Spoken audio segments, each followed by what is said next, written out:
president announced his budget, he said, quote, "I'm ready to meet with the speaker anytime tomorrow if he has his budget." He has now put forward a proposal, so will there be a meeting? Well, I just said we're going to look at the impact of the plan that they put forward. We're going to take a look at it.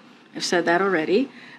Right now, what we see with the 22% spending cuts that they put forward, it's going to hurt education. It's going to hurt. We should not be, Congress, specifically Speaker McCarthy and the right wing, the MAGA extremists, should not be holding our economy, to put forth programs that's going to hurt American people. I'm just saying that one thing that we know for sure is they need to make sure that we do not default. But doesn't everyone bear responsibility, including and especially the president? The responsibility to make sure that we do not default, it sits in the hands of Congress. And right now, it is Speaker McCarthy and the MAGA wing, pardon me, of the Republican conference. The president said, "Show me your budget." He didn't say, "Show me a budget that I agree with." Speaker McCarthy's put forward a plan. you have to finish. You have to finish the statement.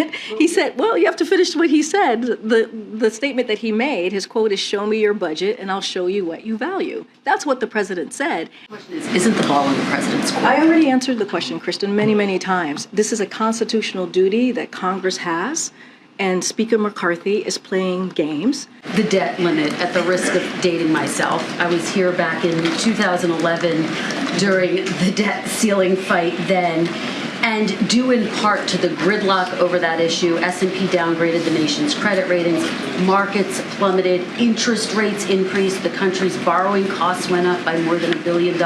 Is the president risking the same and Congress by dragging out this process? It's not the president that's risking this. Well, It is It is Congress. It is Congress that is risking this.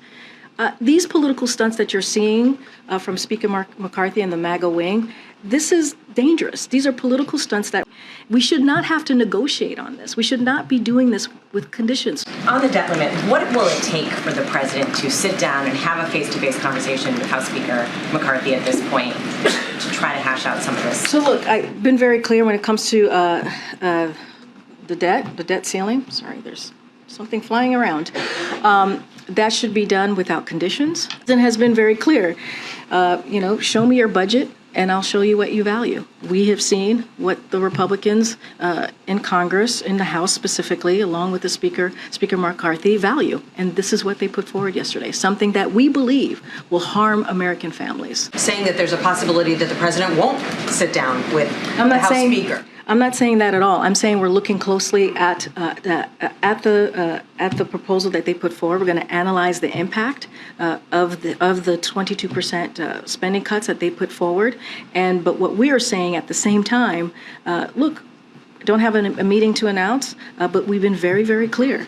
We need to make sure that we avoid default. But you're also no longer saying there will be a meeting at some point. I'm just saying we don't have a meeting to announce at this time. Senator Joe Manchin is calling on the president to negotiate with Speaker McCarthy, accusing him of a deficiency of leadership.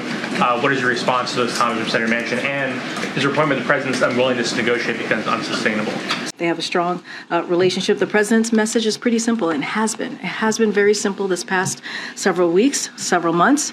The way to have a real negotiation on the budget is for House Republicans to take threats of default.